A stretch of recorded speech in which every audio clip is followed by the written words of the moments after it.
The gold bracelet glittered under the marble lights of the country club. 15-year-old Madison Brooke, draped in a white tennis dress, froze when her wrist felt lighter. Her mother's heirloom gone. A few lockers away, a 12-year-old black boy named Deshaun Miller stood holding his backpack. Madison's voice sliced through the echoing room. You were just here. You stole my mom's jewels." Gasps bounced off the tile walls as club members turned. Deshaun's calm eyes met hers. "Ma'am, I didn't take anything." Security rushed in. Phones lifted. Accusations spread faster than truth ever could. This wasn't just about a missing bracelet anymore. It was about power, privilege, and the moment a child was branded guilty before anyone asked a single question. If this already made your blood boil, hit like and subscribe right now, because stories like this are still happening, and the world needs to hear them. Madison's trembling hand pointed toward the exit. "Lock the doors. He's not leaving until I get my bracelet back." Deshaun's small frame looked even smaller between two guards, but his voice stayed steady. "Go ahead. Check my bag. I know I didn't steal your truth." The crowd murmured. The air tightened. And somewhere between fear and accusation, the real story began. Morning sunlight poured through the tall glass windows of the country club, bouncing off gold frames and white marble. Madison's mother, Ashley Brooke, adjusted her pearl earrings and handed her daughter a small velvet box.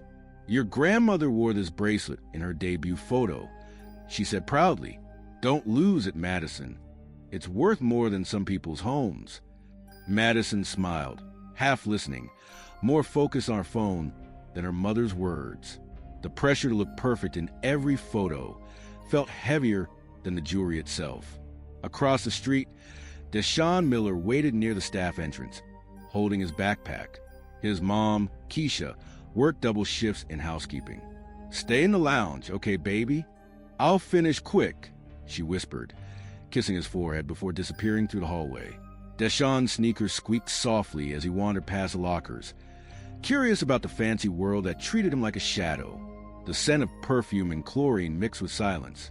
He'd promised his mom he wouldn't touch anything. He just wanted to wait inside, safely away from the heat. 2 lives, 2 worlds, both seconds away from colliding in a moment neither would ever forget. Security officers surrounded the locker room as Madison's trembling voice rose. "Search him. He's the only one who was here." Deshaun stood silent, his backpack clutched tightly in front of him. "Ma'am, I didn't touch your things." "Don't lie to me," she snapped. "That bracelet is worth $50,000. My mom will destroy me if it's gone." The guards exchanged uneasy glances, waiting for instructions. The room felt smaller, the air heavy. Ashley, the club manager, arrived, her voice calm but firm. "Let's all breathe. Madison, are you absolutely sure you locked your locker?" "Yes. He was right there when I left." Every eye turned to Deshaun. The tension in the room thickened with every heartbeat. He swallowed hard. "You think I can't walk through a hallway without stealing?" No one answered. Silence carried the weight of accusation. A phone camera clicked. Someone was recording. "Go ahead," Deshaun said quietly. "Record it all. Because when the truth comes out, you'll see who really took it." But Madison couldn't hear logic over fear. She stepped closer, fingers shaking. "You're not leaving until my bracelet is found." The guards blocked the exit as whispers filled the room. "That poor kid." She must be right. He looks suspicious. And just like that, guilt was decided before truth ever arrived. If this happened right in front of you, what would you do? Tell me in the comments. I read every one. And if you want justice as much as I do, hit subscribe. The tension broke when a woman in a housekeeping uniform hurried in. Keisha Miller, Deshaun's mother. "What's happening?" she demanded, rushing to her son's side. "Why are you surrounding my child like a criminal?" Madison crossed her arms. "Because he stole my bracelet."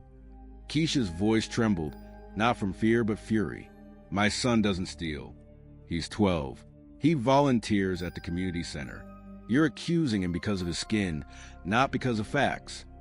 The room went still. Deshaun lifted his chin. "Mom, it's okay. Let them check the cameras." He turned to the manager. You said there are hallway cameras, right? Check the time between when she left and when I came in. Ashley nodded and pulled up the feed on her tablet. The crowd leaned in. Timestamp 1:47 p.m., Madison entered. 2:03 p.m., Deshawn walked past the corridor, heading to the lounge. But at 2:14 p.m., a door alarm blinked on screen. A side exit near the pool. A woman in a wide sun hat slipped out, holding a small velvet box. Everyone froze. Madison's throat went dry. That's not him. Deshawn folded his arms. Told you, the truth doesn't hide forever. The hallway fell silent except for the faint hum of the tablet, replaying the footage. Ashley paused the video and zoomed in.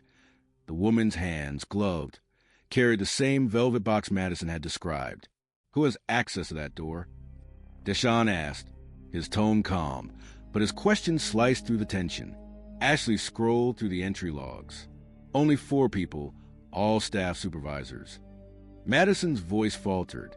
Wait, the woman in the video, her hair, that cover-up? I've seen it before.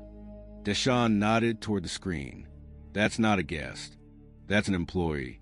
Someone who knew how to silence the alarm. Moments later, a name flashed on the log. Linda Chun, housekeeping supervisor. Ashley's face paled. She's been here 15 years.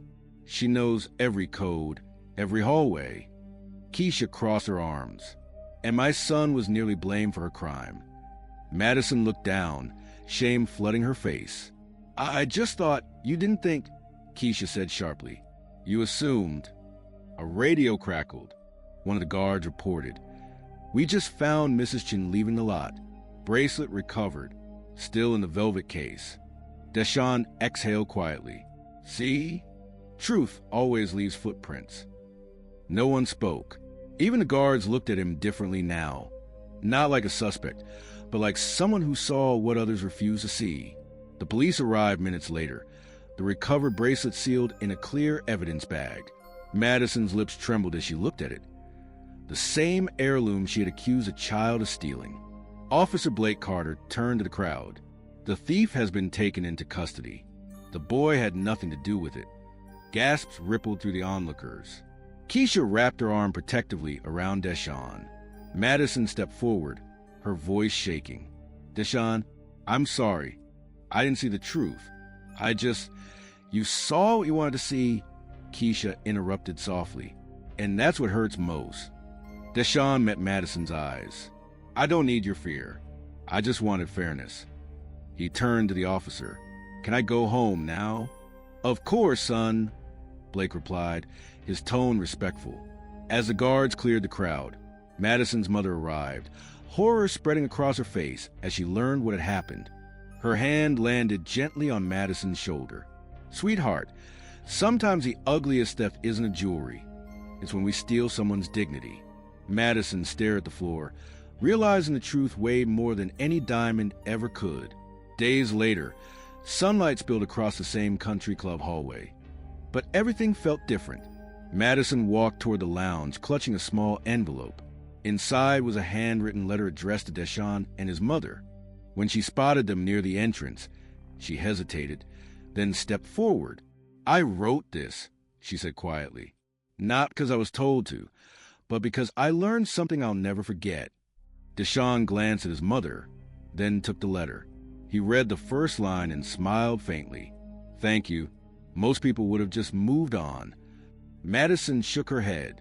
I don't want to move on. I want to do better. Keisha studied her for a moment, then nodded. Growth starts when you admit what you did wrong. Madison exhaled, tears glimmering. I hope one day you'll forgive me. Deshawn extended his hand. Already did. They shook, not as victim and accuser, but as 2 people finally on equal ground. Outside, the world carried on, but Madison felt something new, awareness. Some stories end with punishment, others with understanding. This one, she hoped, ended with both. If you believe this should never happen again, share this now. And to my USA, UK, and Canadian viewers, your voice is power. Use it.